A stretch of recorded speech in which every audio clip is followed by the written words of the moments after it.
Истоки обряда жертвоприношения возводятся к пророку Ибрагиму. Всевышний ниспослал ему испытания, приказав пожертвовать самым дорогим – своим сыном. Увидев покорность отца и сына, Господь заменил жертву на животное. За день до Курбан-Байрама рекомендуется держать пост – ураза. Как и перед любым важным событием, рекомендуется навести порядок в доме. Нужно заранее определиться, на какой площадке совершать обряд. Можно сделать это самому или воспользоваться услугами умельца. Совершающий курбан должен быть мусульманином и соблюсти все требования ислама при совершении обряда. Для того, чтобы совершить жертвоприношение, у верующего должны быть во владении эти животные или же средства, то есть денежные средства на покупку этих животных. Если же мусульманин не обладает такими средствами, то на него эта обязанность не возлагается. То есть он может совершить Курбан-Байрам на следующий год, если у него появится возможность.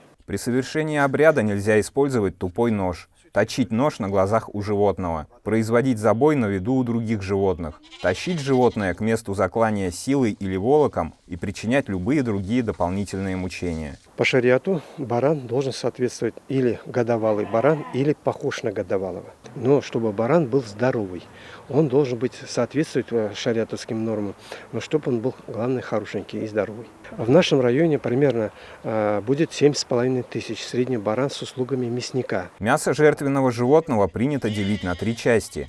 Не менее трети отдается нуждающимся. Часть раздается родственникам, соседям и друзьям. Остальное можно оставить дома для употребления в пищу. Продавать мясо, органы, шкуру, рога жертвенного животного запрещено.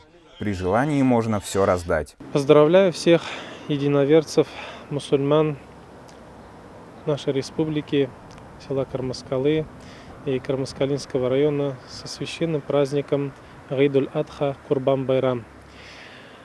Пусть Всевышний Аллах примет все наши искренние благодеяния, все наши искренние помыслы, одарит нас всех, иншаллах, благом и миром, как в этой жизни, так и в будущих мирах.